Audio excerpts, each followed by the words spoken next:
for low bandwidth.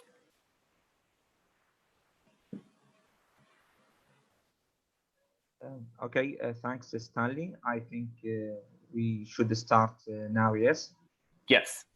Okay, so welcome to join us. And this is the last session in the unit 2.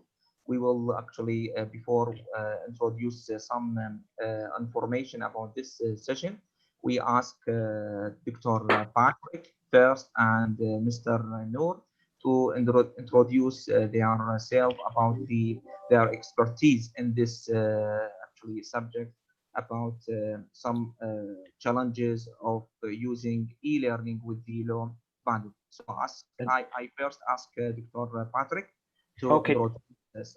Dr. O'Day, can I just make a few quick announcements before we ask the panelists to introduce themselves? Thank you. Thank you very much. So first, we would just like to note that today our panelists will be speaking English. So for all of our participants who would like Arabic translation, please go to the interpretation signal on your screen and select Spanish for Arabic translation.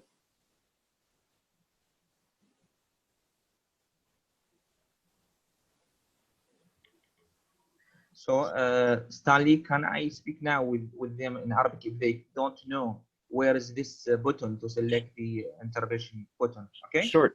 Thank you, Dr. O'Day. جميع المشتركين في جامعاتنا العراقية العزيزة، حقيقة أنتم كنتوا ما تستخدمون الاختيار هذا، لأنه أنتم كنتوا تسمعون بالعربي المحاضرات. أكو اختيار موجود أمامكم، أعتقد يم البول، قريب يم البول، أكو اختيار اللي هو الترجمة interpretation، اللي أمامه راح يكون اختيارين، أكو إنجليش وأكو إسبانيش. فأنت لا تختار إنجليش لأن إنجليش راح يصير باللغة الإنجليزية، اختار إسبانيش، راح أستاذ محمد يترجم لك بالعربي، راح تكون الترجمة بالعربي. Okay, thanks, Stanley. Thank you. So just a few announcements as we begin today. The first announcement is that this Sunday, instead of going to the first session for Unit 3, we're going to hold a special office hours session for everyone. And I just want to confirm that MJ is here and translating. Yes, because some of the participants say that they are click Spanish but still in English. So we don't know if Muhammad actually translate that. Okay, Mohammed, are you there? I think we can't hear him. Okay, just one moment. Yes. Can I just ask the participants who are here in the chat box, are you hearing the Arabic translation? Can somebody please write yes or no? Most of them is no. Okay, but some people are writing yes? Only English. They say just only English, yes. Okay, so thank you everybody. Well, this is actually a very good example of, okay, I'm saying yes, hear Arabic. Okay, a number of you are saying yes, you do hear Arabic. If you hear English, that's fine. If you need the Arabic translation though, you would go to the Spanish section, select Spanish, and then you would hear it. Okay, we're getting a lot of yeses. Okay. So إذا تحتاجون بالعربي اختار Spanish. بس إذا ما تحتاج العربي أبقى على الإنجليش، راح تكون الكلام إنجليش. Okay, thank you. So just a few quick more updates. So this Sunday, again, we'll be holding an office hours session with Dr. O'Day. The purpose of this session is to allow you time to catch up on asking any technical questions from Unit 2. And then we will launch into Unit 3 later in the week. The next announcement is that we will also be doing some adjustments for your exam preparation, so please stay tuned for that. And finally, the Telegram channel that we will be using to communicate announcements about the materials with you is ready. And we would encourage all of you to please join the Telegram channel. I just put the link into the chat and we'll send it around as an email as well. So please do join the Telegram channel and we'll start putting announcements on that after today's session. We're very pleased to have a very special session for you today that Dr. O'Day will be kicking off. We're also joined by Noor from IREX and Dr. Patrick O'Shea from Appalachia State. So thank you all very much. And today's session should be extremely relevant. We know that teaching for low bandwidth can be a challenge in many different environments, and we look forward to the practical tips and insight that our session panelists will share today. So turning it over to you, Dr. O'Day, thank you. Thank you, Stanley. Actually, I will say again, I will welcome all the participants to join us. This is the last session in Unit 2. This is actually a specific session about some challenges and solution to using e-learning for low bandwidth. Before actually, I will go ahead to give some actually notes about this and information about this presentation or unit. I will ask first Mr. Noor and then Dr. Patrick to introduce themselves and actually expertise in this field. Okay, hello, Noor, if you hear me. I do, thank you. Thank you, Dr. O'Day, thank you, Stanley. It's a wonderful day. Thank you for attending. My name is Noor Al-Himyari. I am IREX's system engineer with 20 years experience working in information technology. Thank you for being here with us. Are we switching to Patrick for introduction now? So you can actually, because you will first present your slides. Oh, my so slides? Okay, perfect. perfect. Yes, because you can start first introduce yourself, and then I will ask Patrick to introduce actually himself, and then actually we can start in the presentation. Okay, Noor? Okay, thank you. I'm good with the introduction. Should we switch to the slides now? No, sorry, Nori. Please introduce yourself just about your expertise in this field first, just in 1 minute if you can. Of course, of course. Okay. Yes. Yep. So this is Noor again. I am IREX's system engineer with 20 years experience in working in information technology. I worked with different technologies, different organizations around all these years, and I'm happy to be here with you today. Okay, thanks, Noor. Now I'm asking Patrick if he can to give us some introduction about himself. Certainly. Thank you again. I will echo what Noor and Dr. O'Day have said. Welcome to the session. My name is Dr. Patrick O'Shea, and I am an associate professor of instructional technology at Appalachian State University in North Carolina in the US. I have been working with distance education for more than 20 years now, and I have experience predominantly teaching online, particularly with students who are rural teachers who teach in America where there are bandwidth issues and power issues, and have some of the similar issues that come along with teaching in rural areas. Thanks, Patrick. So in this session, we will talk Mr. Noor and then Dr. Patrick and then me. We will talk about actually how we can use e-learning with the slow internet, and then what the challenges in US environment and as well in Iraqi environment. We will actually take some expertise from Mr. Noor and Dr. Patrick about these challenges and solutions. And then actually I will talk about the facilities and features that's available in G Suite for Education to use some applications in G Suite for G Suite apps to use it as offline without needing internet. So first, I'm asking Noor to starting with this first slide. Thank you. Can we switch to the first slide, please? Yes, yes. Perfect. All right, so the first slide is about internet speed and connectivity and stability. Now, there are so many different factors in this one, and we will focus on mainly 4 of those, and we'll go a little bit in depth in each one. The first one is about upgrading your internet service when possible. And this is related to if your internet speed is slow or keep disconnecting and you cannot just complete a task there.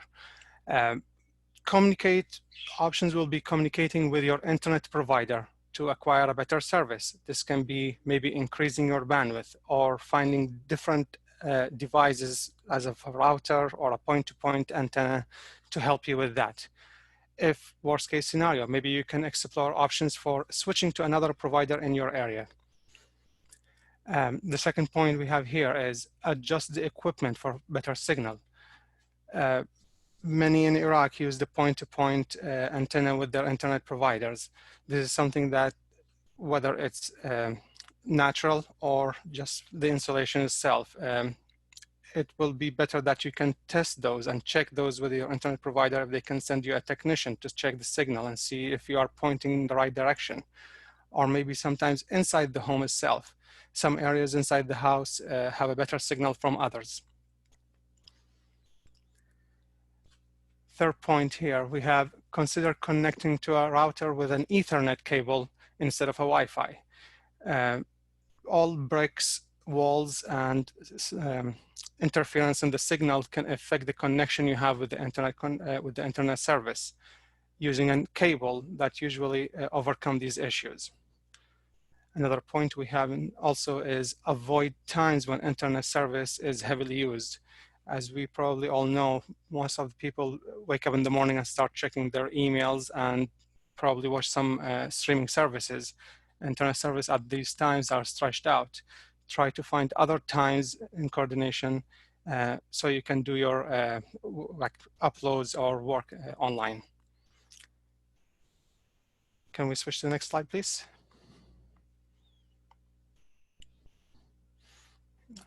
Actually, Noor, could I just make one quick comment before you go to the next slide? Of course. Thank you. So, dear colleagues, we understand there's a little bit of confusion for the interpretation. Just to recap, if you're using just English today, you don't need to hit on to the interpretation button. If you're using Arabic language, when you hit Spanish for Arabic, then please click on mute my audio on the left side of your screen, and that will help with the sound. That should help with the sound. You might still hear a little bit of both languages, but that should help. Thank you. And thank you, Noor. Of course. The second factor when it comes to internet stability and connection is the power. As we all know, in Iraq, power is not too stable. We have a lot of cuts and stuff like that. To overcome these issues, there are suggestions like adjust your work hours to power availability. If you have a preset power plan in your neighborhood, so if you know the power will be available from, let's say, noon to 3, then try to be available to do all these online learning tasks during that time.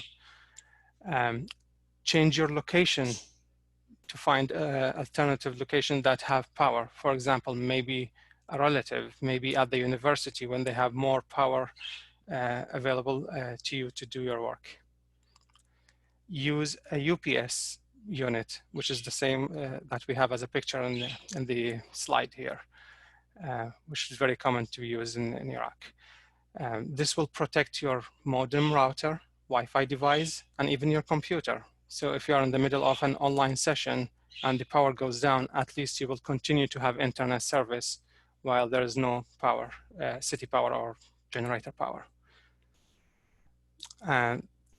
Plan to have alternative source powers. I think this is also a very common one, but as a reminder, you may have a home generator, a city power line, and maybe a neighborhood generator. These will work together to help you have all the power that you need to continue having internet service and connection. Can we switch to the next slide, please? All right, and I'll cover the first point in this one. Do not use non-official license application in your computer. The reason is applications won't get proper updates, which makes it easier for hackers to attack and gain access to your computers. These computers have valuable information. They can have students' records, They can have personal information about you.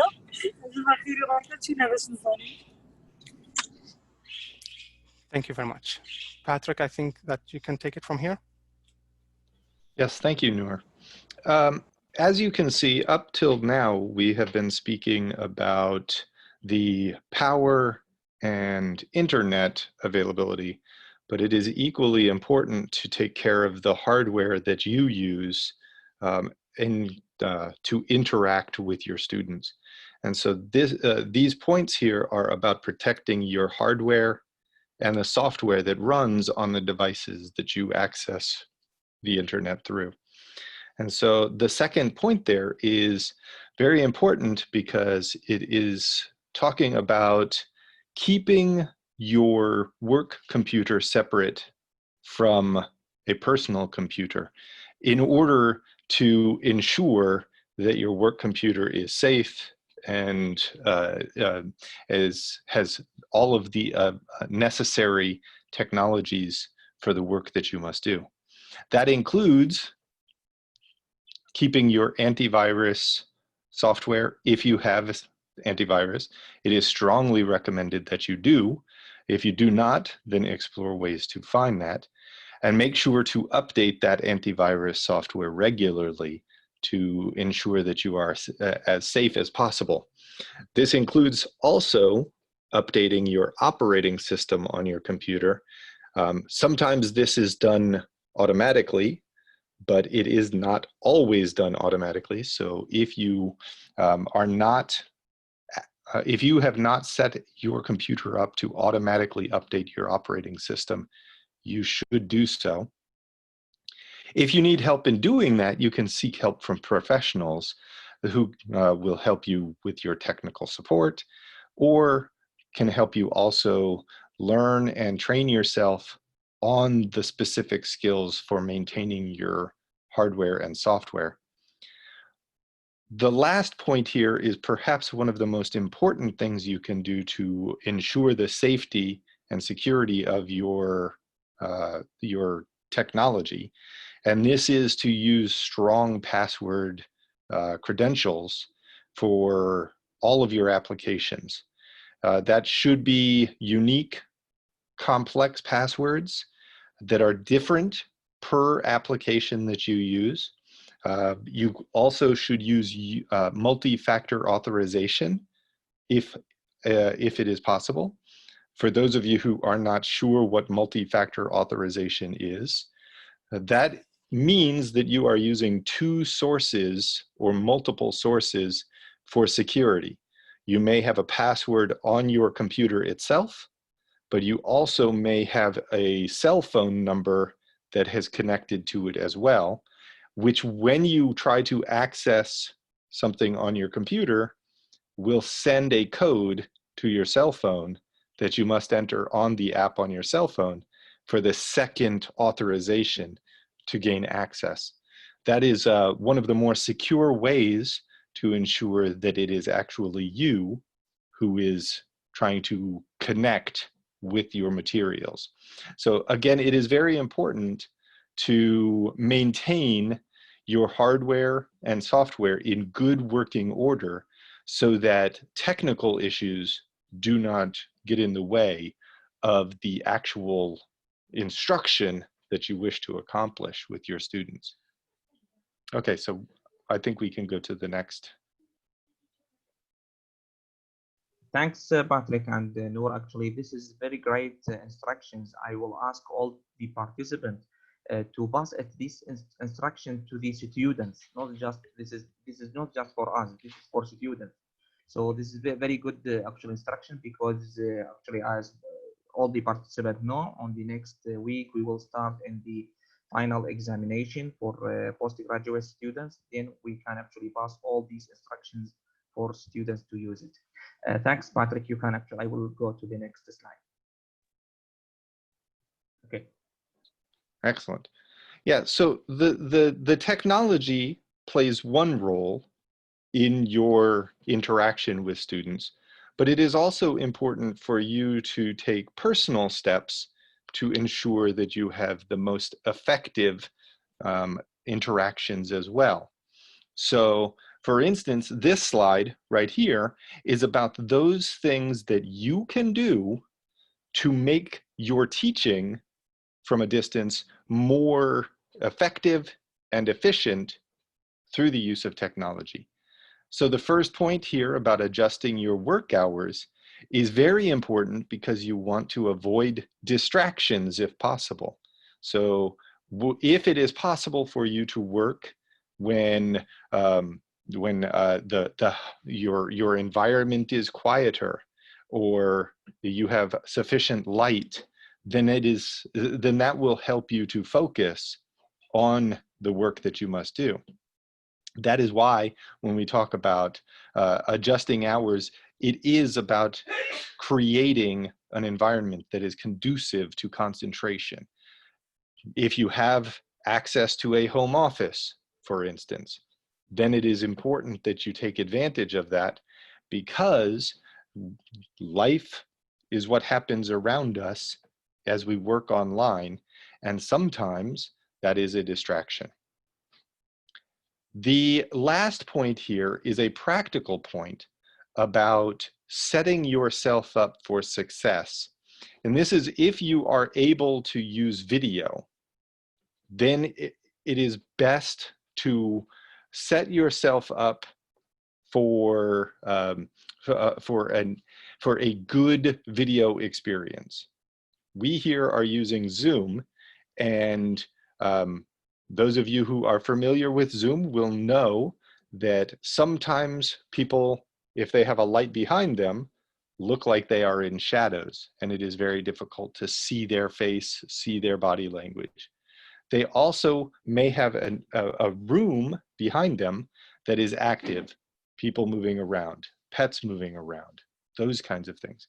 So if you have the ability and you are using video, then try to set yourself up physically so that you have light in front of you. And if you have the ability to put your back to a wall so that the active room is not placed behind you, then that will make it more likely, that there will be fewer distractions. And that is what this is about, trying to set the environment so that you can concentrate and do the work that you need to do.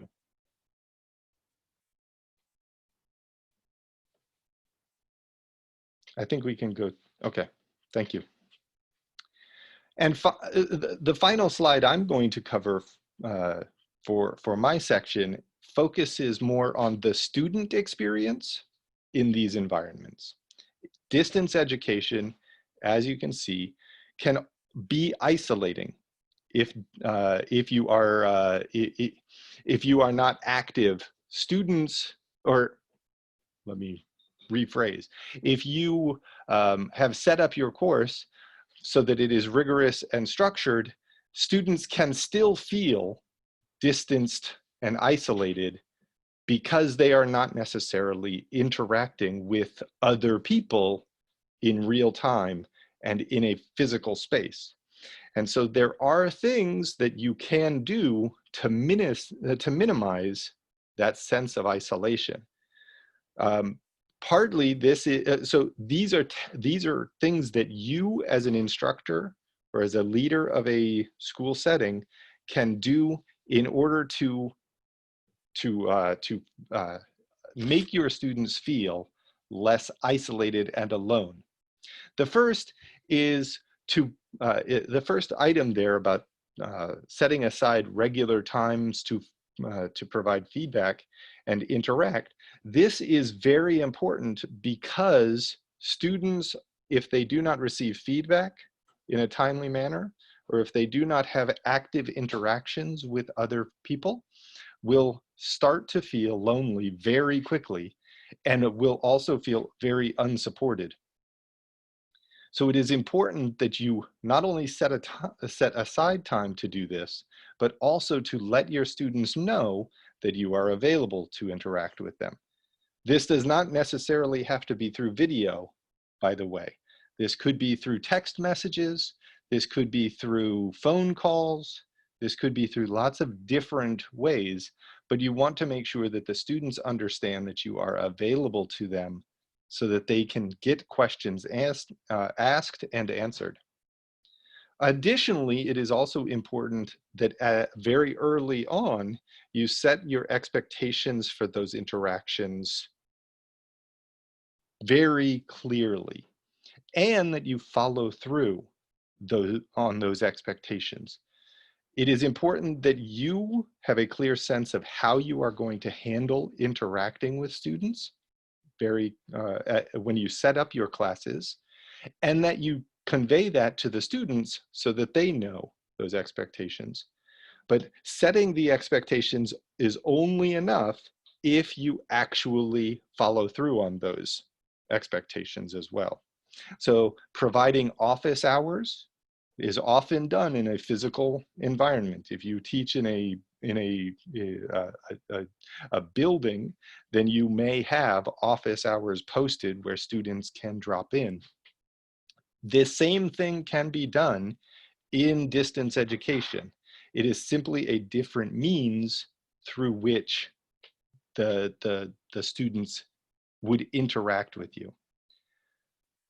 The last point I'm going to make here about the challenge. Word, sheet, and PowerPoint. If this is files stored at the Google Drive. So I will show you what's the benefit of using these applications in offline. First, actually, if you used a Chromebook, a Chrome browser or web version, like actually a Chrome browser, or Firefox or Opera and so on. So we prefer to use Chrome browser if you want to use the offline mode for the Google Apps application. I mean by Google Apps, the apps that are available in the Google Drive, which are Google Docs, Google Sheet, and Google Slide. We can't use Google Form or Google Classroom as offline mode. Just actually Google Sheets, Google Slides, and Google Docs. So what the benefit of using these application in offline mode? Actually, this is a very big benefit, because I can ask student to prepare their assignment in offline mode using Google Doc, for example, or use Microsoft Word. And then when he wants to submit that assignment, just the student wants internet to submit this assignment. So I will show you how we can do that in the next slide. So in this slide, if you have actually web version, I mean by web version, like actually using browser. So like Chrome browser. So we prefer. So actually offline mode doesn't work with the another browser like Firefox or Opera and Explorer. Just working with the Chrome browser. We can set offline mode just with this browser. So to enable that, you have to go to the. I can show that actually practically, but actually I think this is this picture show you that. We can go to the Google Drive and then go to setting. From the setting, there is actually a menu. You have to select offline mode, as you can see here. Just this will make the Google Drive offline. I mean by offline, you can open Google Drive without internet.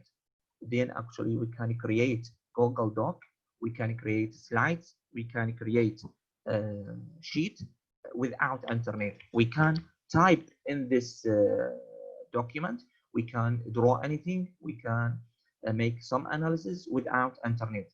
So this is actually possible if you enable the offline mode in the Google Drive. If the student, we know most of the students in our universities here in Iraq, they are used actually their mobile. They don't use actually a computer or laptop.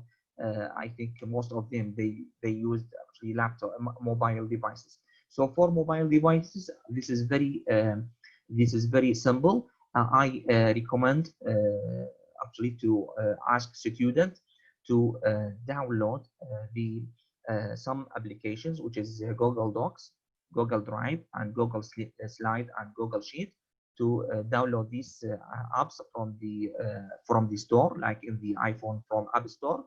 After they actually download these applications, they can go just to these three dots and select. There will be a menu. We can select just make available offline. Then actually we can use offline mode.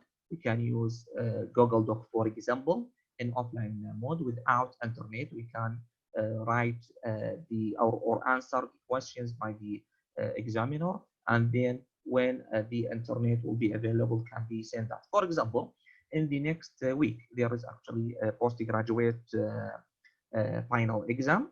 So I recommend most of the students to install the Google Docs and Google Drive, for example, in their mobile. Then go to the setting of the Google Docs and enable the offline mode. This is actually very important. I can, if I don't have internet, or to ensure actually my answers uploaded to the Google Drive, and then actually I can upload it to the Google Classroom, then this is actually very big, I mean, this is very important to prepare my solution, my answer in the Google Doc or in PDF, for example. Then I will upload it to the Google Drive. If I complete all that, I think we can just click one button to submit by internet. So summary for that, offline mode will be available without internet, but for submission, the student must or should be used actually, or should be connected with the internet to submit their assignment. So for example, if you have non-Google file like PDF, pictures, videos, or Microsoft files, I recommend to install in your PCs, to install the Drive file stream. This is available in the Google. Just go to the Google Drive and go to the setting. There is actually Drive file stream. This will be installed a virtual drive in your PC. So this will allow you to make a synchronization between Google Drive and PC Drive and computer drive. Also, as well, we can enable offline mode here. As you can see here, you can enable offline mode in your PC, so you can work in your PC, in your computer, complete your assignment in your computer, and then actually, if the internet will be available, this is actually automatically will be synchronized the document that you are built in your computer with the Google Drive. Then actually we can submit to the Google Classroom and then submit to the your instructor or teacher. Finally, I will talk about what I did in my university using Google Docs. In my university, I used all the laboratory reports actually submitted by the student through Google Classroom. So some of the students asked me, or actually they said we don't have internet to submit the assignment. So I will talk with them to use Google Doc, for example, in offline mode. You have to actually enable that in offline mode. Then actually they write their assignment, their report, complete their report. So if they need internet, just actually will need internet just for submission, I open the laboratory at in the university, in my department, in our department. There is actually available internet. All the documents are prepared in offline mode. Just for submission, they need actually internet, so they can actually complete all assignments. Just for submission, they have to connect to the internet and submit that assignment. So in general, I show you how to enable offline mode for Google Drive. using G Suite for application, how to enable apps that are available in Google Drive, which are just Google Doc, Google Sheet, and Google Slide. As well, we can enable non-Google file to be in offline mode by using Drive Stream mode, by install this program in your PC, and then actually you will, the student or the teacher, they can get on their computer a virtual drive like any drives in their computer, and this is actually will be make synchronization between Google Drives and computer drive, and can use it in offline mode or online mode. Thank you. And for the next slide, we ask Patrick to lead us for some important takeaways. Thank you, Dr. O'Day. Okay, so we're trying to save lots of time for questions and answers. So I'm going to go through this slide fairly quickly, but these are the key takeaways that we would like you to remember from this presentation. The first is that you should adjust your location in order to ensure that your internet is connected at its strongest point, and to work at the times when the internet is most powerful and strongest for you. Second, you should try to use a power backup, a UPS or something like that. Third, it's important, vitally important, to keep your hardware and software up to date. Third, you want to pay close attention to your environment when you teach online in order to avoid distractions. The next one is that students feel isolated at times in distance learning, but you have the ability to limit that as an issue if you take the proper steps. The last two are dealing with the idea of using tools that allow you to work offline and still be productive. You can use the Google Drive apps because they are available for editing offline. However, this depends on understanding the process for doing so. So I really do appreciate Dr. O'Day going through and showing you all of those points on how to make that happen, because it will help to solve some of the difficulties of power outages, internet outages, and those kinds of things. So I think at this time, it would be good to open up to questions and answers. We are happy to answer any questions that you may have at this time. Thank you very much, Patrick. I was going to suggest, I think we're having still just a few of our participants are negotiating the interpretation. So just before we jump into questions, as people are thinking of their questions, if I could do a quick screen share to demonstrate how to mute an interpretation, if that'd be okay. So Certainly. Thank you. And so while our participants are thinking of their questions, for those of you who are still having some trouble with sound, we apologize. We know that this is a new feature that we're working through. So let me see if I can, Dr. O'Day, I'm going to see if I can just share my screen quickly, and I can walk our participants through how to do the sound. Can people still see the presentation? You may have to take screen captures of it and share those pictures. I think we can see your sharing. Okay. So you don't see the actual presentation from today? No. Okay, yeah, you're right. I think we might need to do it as a screen share then.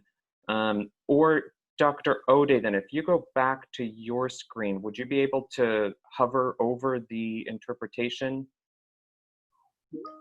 Just a minute, I will go to the presentation. Okay, actually, Thank you. Otherwise, Noor, I see that you're there. Maybe Noor, Noor, if you'd be able to jump in and just show that, that would also be great. Yes, I send you in Teams a screenshot for the translation. Yes. Okay, so now I'd have to just, okay, thanks everybody for bearing with us during this. Nora, I would just need to then copy that from Teams. How can I do that quickly? So then let's see. So actually, so I'll go back to my share screen again, Dr. O'Day, and I'll just pick up. Okay, thank you. And I'll just pick up from what Noor just shared with me.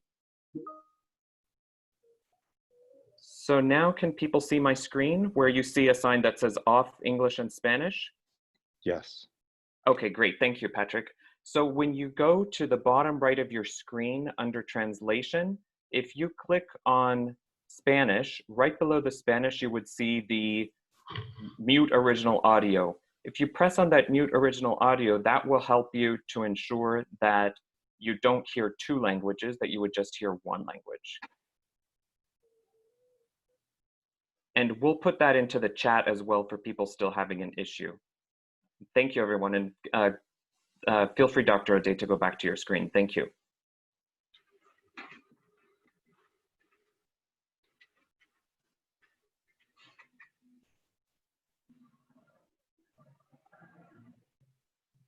Dr. O'Day? Yes, I'm hearing you. Okay, great. Thank you. So please feel free to go back to your screen. Thank you. Okay.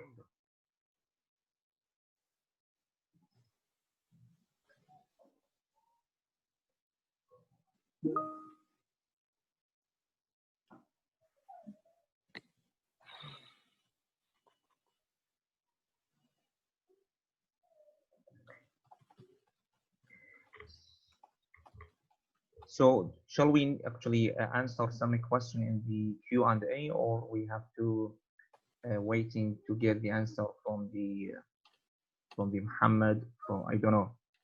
Dr. O'Day, I suggest yes, Lori. And you moderate with the questions from the Q&A box first, and we'll go through. So that, for example, the questions in Arabic, you can share out with colleagues, and then we can respond to those first. And then I know we had a number of questions that came from the previous session, yes. But also as you're going through questions now, I encourage everyone to, as questions come along with using this information and trying to work through practically how to do this on your campuses or with your students, please continue with questions. This is a great opportunity just to get in real time your responses to challenges you may be having. Dr. O'Day, if you could go ahead and just maybe read off the question, and then the team there help to respond, and we'll just work through the questions we have. Yes, but Lori said actually related to the last session. So we will, as we let us know that there is actually session on Sunday, we will discuss all the questions related to the sessions 4 and 5. Okay. Yes, let's answer our questions in the Q&A here, and others as they come, and then we'll have the Sunday office hour to help support as well. Okay, so there is actually, I think, the questions from Marwan. I will read it for Noor. Noor, if you hear me. I do. Noor, I think this is question for you. Okay, the question is say there is an important point. I'm giving you some points because I am on ISP. Sometimes the bad internet is because of the channel of router Wi-Fi. You need to log in to your router with 192.168.0. This is the IP address. Actually, and the wireless, and change the channel. Instead of that, use direct LAN cable to your PC. I think you mentioned about that. So I didn't go into the configuration of the internet modem in a resident. I believe it is an advanced feature that requires someone with some knowledge to interact with a modem and change some of these settings. It also makes sense that each internet provider will have specific, their own specifications for their best internet connection. So that is why it's important that you communicate with your internet provider to understand what is the best way that you can acquire internet service from them. It's just like when we spoke about the point-to-point antenna that need to adjust. It's the same thing with the equipment itself.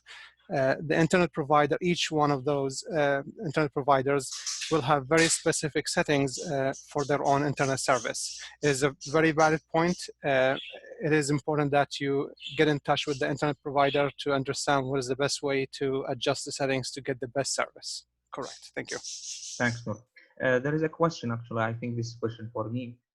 Is DVS, which is a Drive File Stream, available for personal Google account? Actually, this is DVS is available for G Suite education users. So we can use it for G Suite education users. Then I will go to more question. Actually, there is a question from some of participants. This is in Arabic.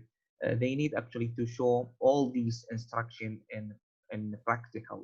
So what do you say, Noor or Patrick, about that? Sorry, would you please repeat the question? Actually, they need to show them what all these instruction in practical. They need it actually practically to see that practically. Some of these would be difficult to show practically right now, considering like setting up the environment for learning is difficult to demonstrate. But I could share my screen and show what my environment looks like and how I try to minimize some of my distractions if need be.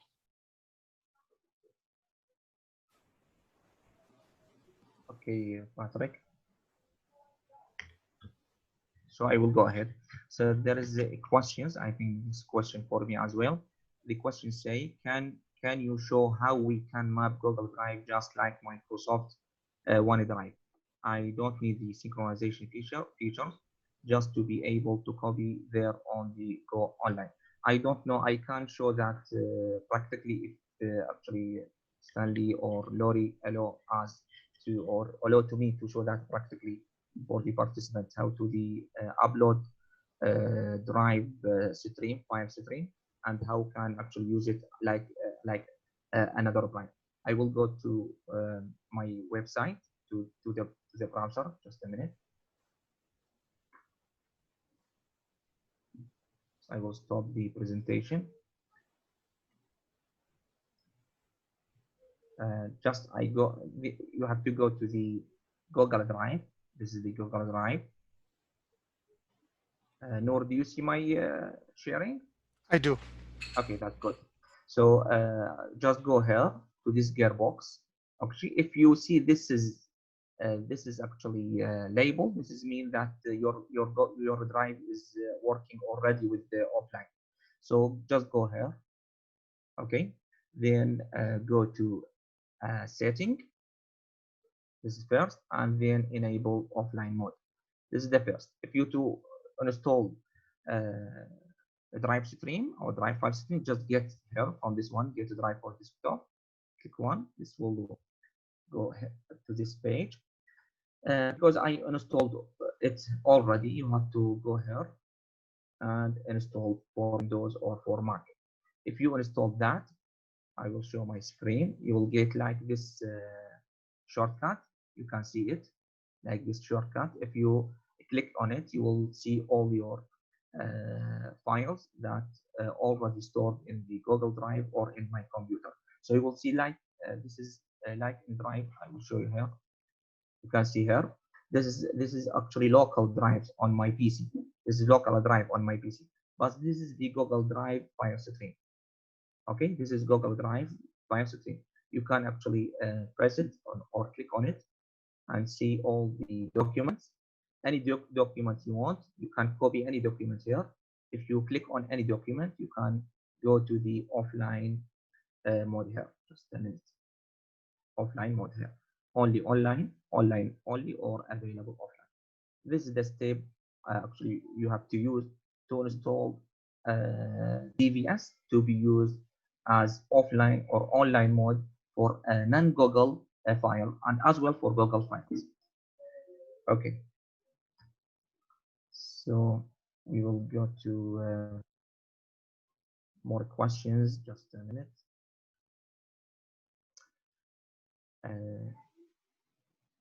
More question.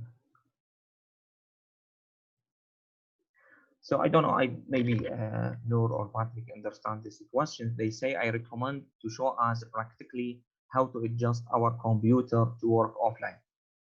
I don't understand this question. Noor or Patrick, you can answer this question if you want.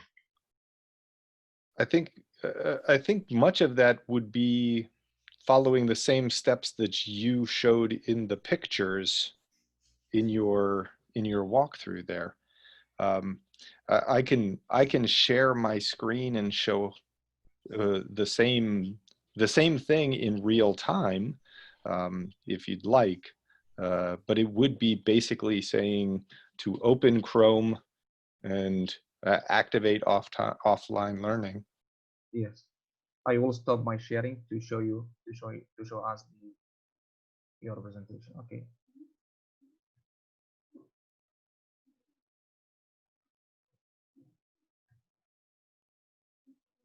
So do you share your browser, Patrick? Yes, I'm just navigating to the right places to make sure I have the right thing open. Okay.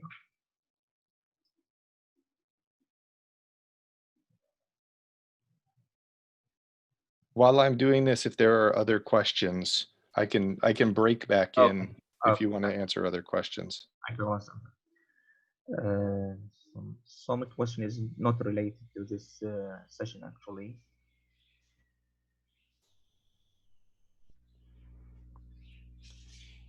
I think there is a question about how to enable SAML and single sign-on with G Suite.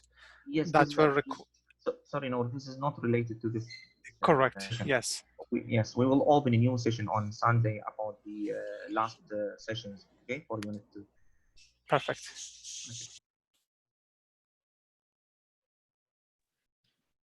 Okay, so I'm going to share my screen with the browser. This is, unfortunately, this works in only in Google Chrome right now. So this is the support page for how to work on Google Docs, Sheets, and Slides offline. So this will walk you through. First, unfortunately, you have to connect to the internet to set this up. You also must use Google Chrome. You're not using private browsing, and you have to also install the Google Chrome offline, the Google Docs offline Chrome extension. And this is easy to do. You click on this. I already have it installed. So if you did not have it installed, this would show as install. At that point, you can open your Google Drive, go into the settings. So let me open my Google Drive. Oh. I have to remember what my password is.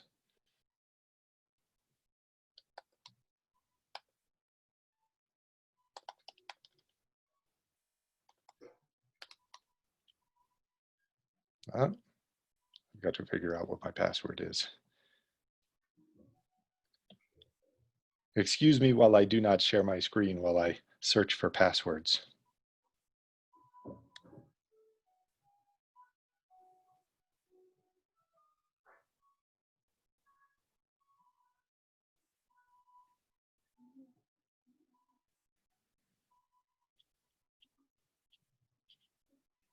Hi, everyone. And while Dr. O'Shea is doing that, I just wanted to mention that we will be sharing out the link that he's referencing after class today, too. This is a great link that he's sharing with us.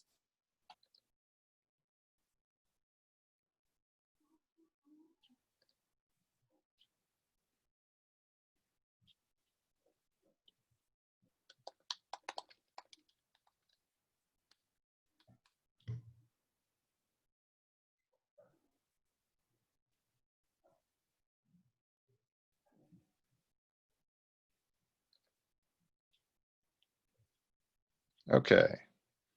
So am I sharing? Are you seeing my? I want to make sure that you're seeing this. So let me make sure. It says waiting for drive.google. All right, let me stop sharing and try to start again. How about now? So Yes. I've logged in to my Google Drive. At the top, you go into the settings and you turn on offline settings. So this is up here. You go to the settings. And where is, I think they may have moved this.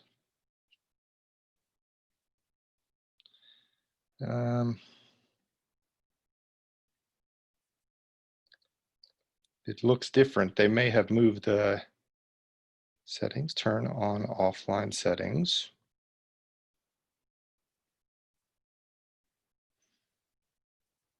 Offline, here we go.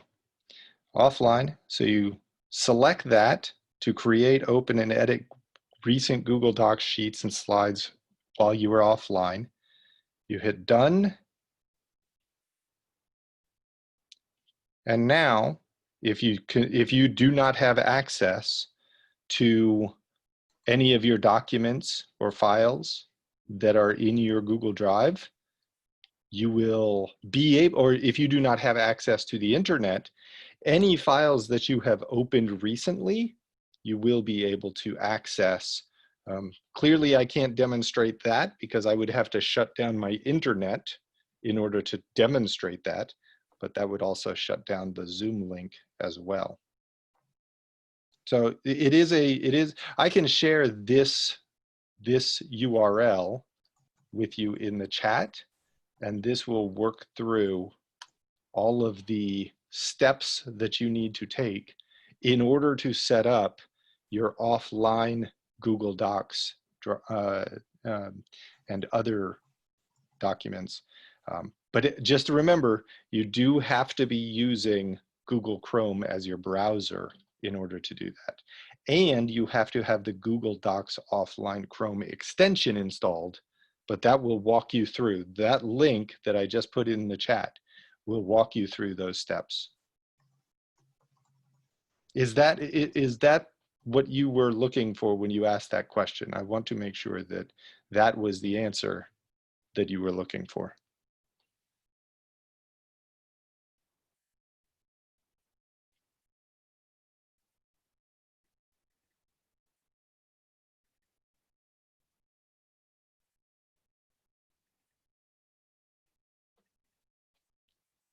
I see a question in the Q&A that asks what it actually means, available offline.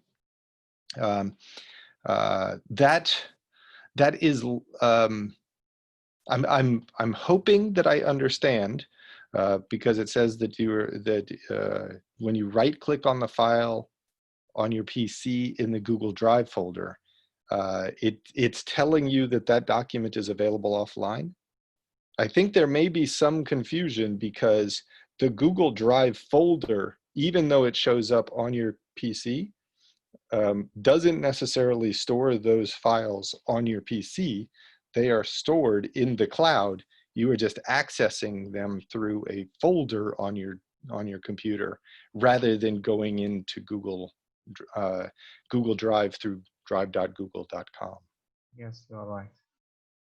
Actually, yes, if you installed as well Drive Stream, you will get these shortcuts, which is Google Docs, Google Slide, and Google Sheet. So if you make them as offline mode, actually just click on them. We can actually working offline, and then actually do anything you want offline. If the internet will be available, there's actually will be a synchronization appears here at the down. This is button. If you can see it on the right corner here, down right corner, there's actually will be the synchronization between the, if you want, if you select that, between the your computer and Google Drive. Actually, there's as well a questions here ask is the if I working offline, is the teacher will be see my document or assignment? Actually, no, Patrick. The teacher can't see the student assignment until the student submit it through through internet connected. Okay, that's actually some question. We can go to more question. I see a question by Dr. Wissam Hali, who says he's being asked about internet security, and it says that it is recommended to turn off antivirus while students taking an online exam. I've never heard of that as being a requirement for taking online exams, but it may have something to do with the system that is being used to submit exams securely, interfering with a firewall of some sort. But I don't know enough about the particular technology setup that is happening there to really say for certain that that is the problem. Yes, actually as well, there's a question say, if by accident we lost all the documents in the Google Cloud, can we get back these files from the desktop Google Drive? So this question for you, Patrick. Yeah, if you have maintained your files on the cloud in Google Drive and are still working offline, then I'm not quite sure how you would have gotten rid of all of, like, how you would have lost all of the files in the cloud in Google Drive without actively deleting them. That's one way you could have gotten rid of them. But if you have simply kept the files online in the Google Drive and you're working with them offline, then nothing will have changed on your Google Drive until you upload the files that you have been working with offline. But that should not, the upload of the updated files should not impact what is, it should not delete the entirety of what's on online. Yes. So I think as well we can actually give us some recommendation of using Google Vault. This is very actually good apps to save the documents. You know that, Patrick, about the Google Vault? Right. Yeah. Yes. Absolutely. That's a perfect Yes. solution there. Yes. And I actually, in my previous session, I talked a bit about the Google Vault as a feature for secure storage of files that may need to be maintained for student record keeping or for security reasons. The Google Vault, which is part of the Google suite, the Google Classroom suite of tools, you should have access to the Google Vault. Yes. There is a question. There is Yes. a question here about activating offline Google Drive features for more than one Google account. You can, clearly you can log in and out of Google Drive. However, I've never done this personally, but I would assume you have to be connected to the internet to log out of one account and into another account on Google Drive in Chrome. And it's only through the account that you are currently logged into when you are offline that you have access to those files. So if you're offline, you would not be able to switch the accounts to see a different account because you would have no access to log into the second account and log out of the first one. Yes. Actually, there is a question say, what does actually means available offline for files already on my PC if we use Google Drive Stream? Actually, this is if you used DV Drive file stream and working offline, and this is Drive, then actually there's a synchronization, as I said, with between the files stored on your computer and on your Google Drive on the cloud. So you can actually reach the files on the Google Drive offline if the internet is turned off. But you know, this will be stored on your on the Google Drive when the internet will be available. So if you install that, we can see all the files on your Google Drive as well from the Google Drive. If you can share that to the participant, just a minute, I will share that here. If you go here, there's a computer. You can see that on the left. On the left, there's actually a button say computer. So this is being actually this is the files on my computers, which I synchronized between my computer and the Google Drive. So my drive, this is file on Google Cloud, but these files actually I reach my computer from the Google Drive if I install Drive file system. So I can see desktop here. This is file, this desktop, all the documents. This is as well installed. This is on my computer, but I can see it from my Google Cloud, my Google Drive. Okay, that's what actually what I want to apply about that. Yeah. Yes. Sorry, Noor, to interrupt, but it occurs to me. It occurs to me that there may be some confusion about the distinction between where files on your computer are stored and where files on Google Drive are stored. As Noor just showed, under computer right there, those are the files that are stored on his hard drive. They are actively in his possession. Whereas the files that he accesses through Google Drive are stored on Google servers. So you are simply accessing those files from your computer. You don't have copies of them necessarily on your computer. And so the means through which you access those files is by the internet. And so if the internet breaks, then you would no longer have access to those files because they are not stored on your computer, they're stored on Google servers. So that's why we're saying that any of those Google Drive folders, even if it looks like a folder on your desktop, that is simply the means, like that is the window through which you are looking at the files on Google Drive's servers. Yes, so there's a question say, can you repeat how can download and install this app? This is the web, the web page. You can see it. Just go to this web page. You can actually get it from here. Just select get Drive for desktop. Then actually you'll get this web. Just install download for Windows or download for Mac. Then you will get actually Drive file stream extension or a program. You have to install it. And then actually you will get a shortcut on your desktop like this one, 4 shortcuts, which is Drive file stream, Google Sheet, Google Slide, and Google Docs.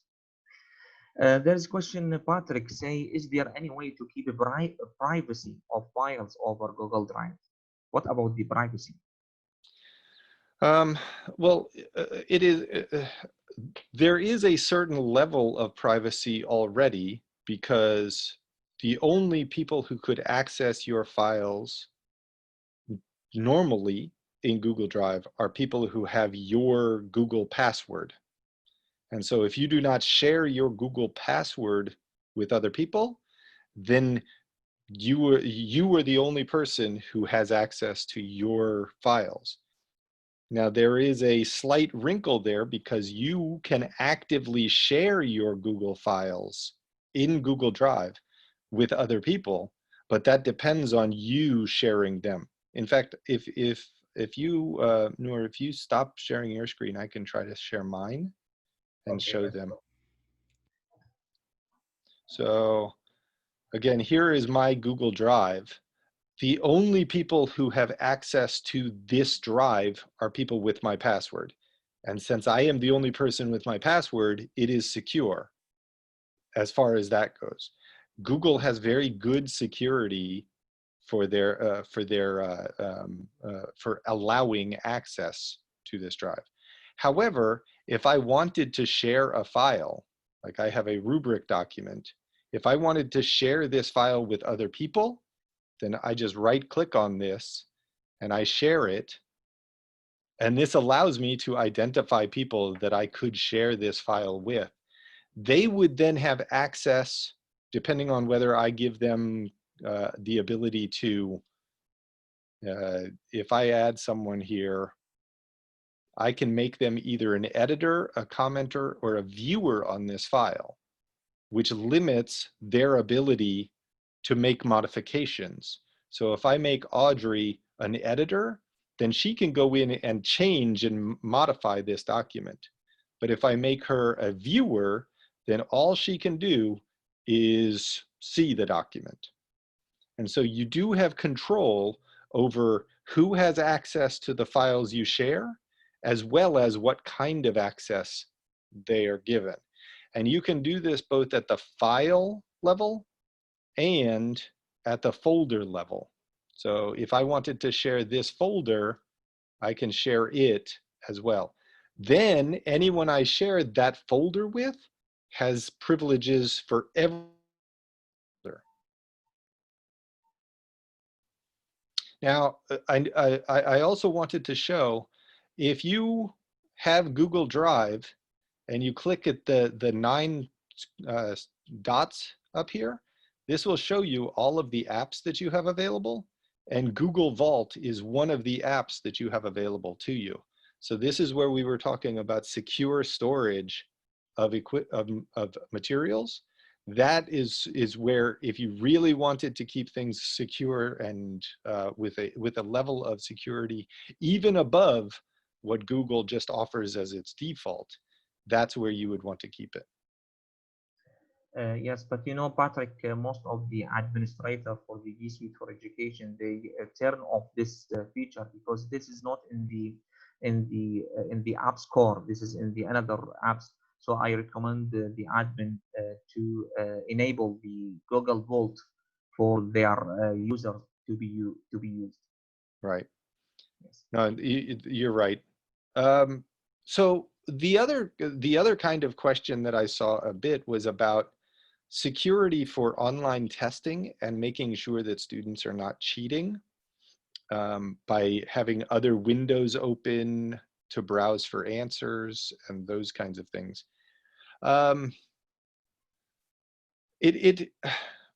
There are tools available to do that, but nothing that is integrated directly into Google Suite or Google Classroom. There are timed quizzes that you can put up, but the problem is that unless you are doing active observation through either proctoring or something like that, or have their camera open, then you're not quite sure who might be taking the test or what they are doing on their computer to take the test. So unfortunately, there's no easy and foolproof answer to ensuring that students take tests and do not cheat, at least not an easy answer. But I can explore options and send information out to the list about potential options that might minimize this issue a bit, if that's worthwhile for you. Yes, actually, I see question. There is, can you access your files on your desktop from your Google Drive cloud, even when the PC or laptop is shut down?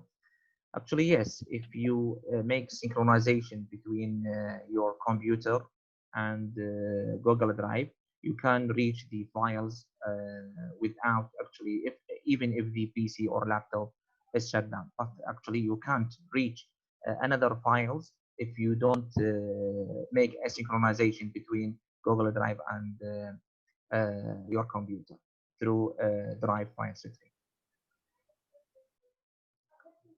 There is a more question. I don't know. There's a question here about the sound in a Zoom app and raising the volume of the sound in Zoom. This may be an issue of your computer settings, which are different from your Zoom settings. So, but if you go into the Zoom preferences, if you're on a PC, I'm not quite sure how to navigate to that. It will depend on what operating system you're in. But on a Macintosh, at the top of the screen, there's a drop-down menu under zoom.us where you click on preferences, and audio is one of those preferences, and you can change the output volume with a slider right there. That may help somewhat, but it will also depend on what the settings for your computer are, what the audio settings of your computer are. Because if your computer's audio settings are low, then even maximizing the Zoom audio settings is not going to change that very much. I can see question here say, I am admin of my G Suite. So do I have access to the Google Drive for the users in my domain? Actually, no, the admin can't reach the Google Drive for another user. The admin can actually stop or suspend the user or delete users, but can access to the Google Drive, even as well to the Google Classroom. There is actually a big privacy for the users, so the admin can't reach all or access or can't access all these users' apps. That's right. Yes, Patrick? That is correct, right. Yes. And Okay. there's a question here about, and I realize we are not getting to all of the questions. We will do our best, but I see one question about share size quotas for folders. Whatever you share inside a folder, if the folder is shared to individuals, then everything in that folder is shared. Now, in terms of the size of the folder, how big the folder can be and how much stuff can be in it, that is entirely dependent on what your available storage is in Google in general. For instance, in my personal Google account, I have, let me see, I have 100 gigabytes of storage in my personal Google Drive. So here I'll share my screen again and show you.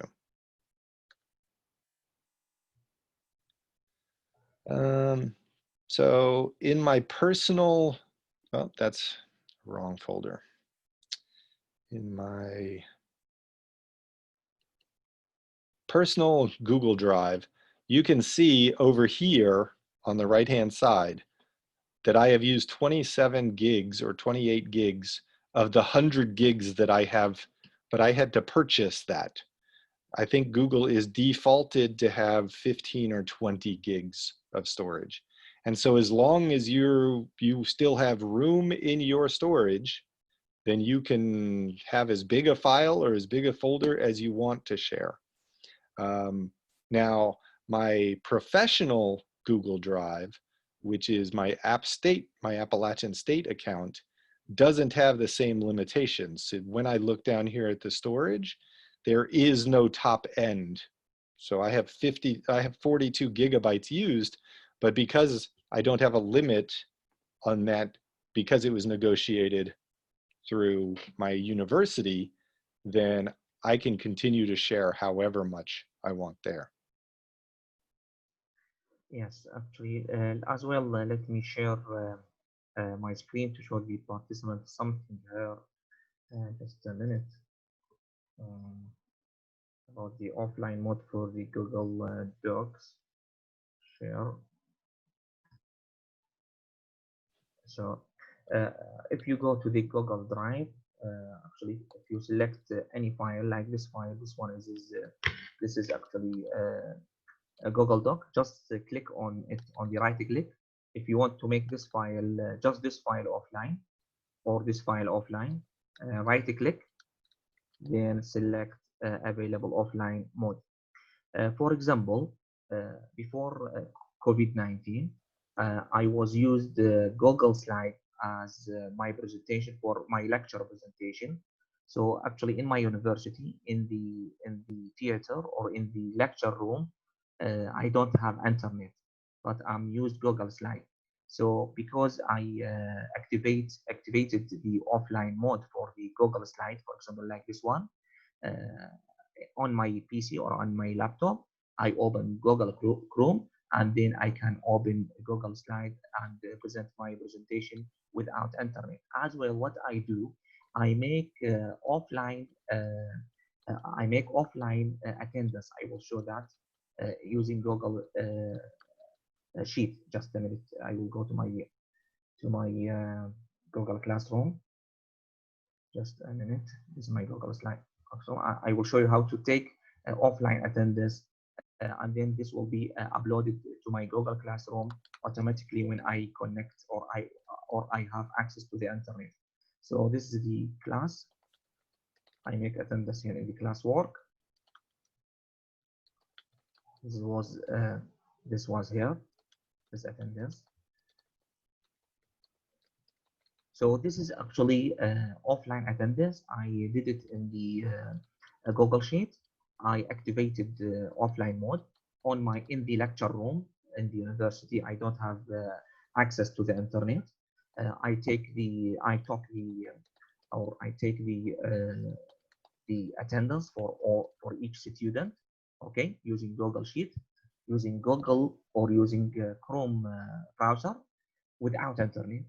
Then when I actually go back to the home or go to the another room which I have access to the internet, this will be uploaded to the drive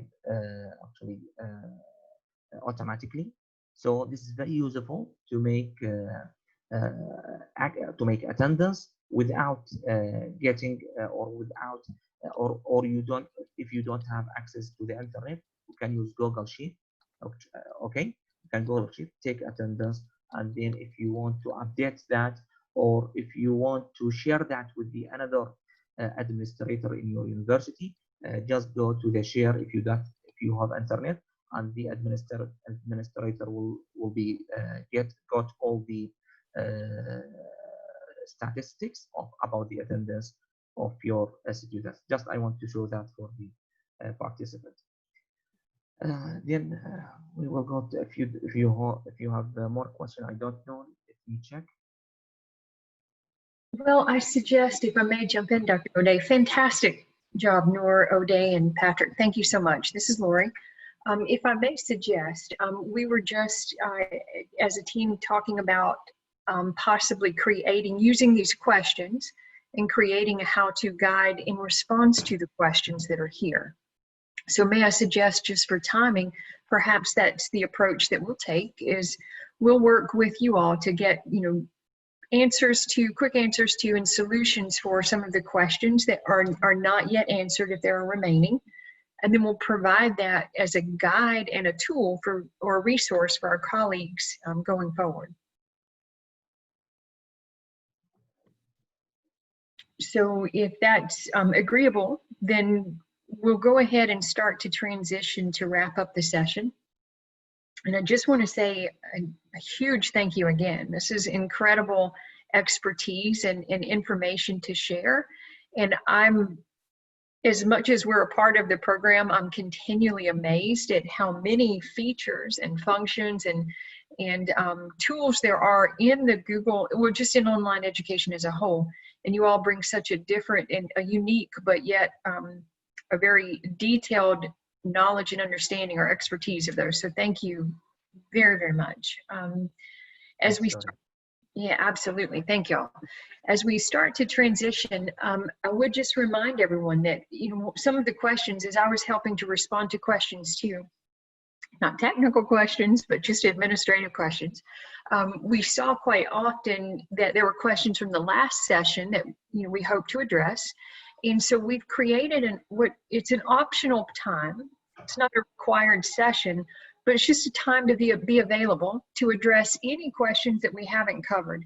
We want to be responsive. We have a lot of people that we're trying to respond to. So we've created this time Sunday.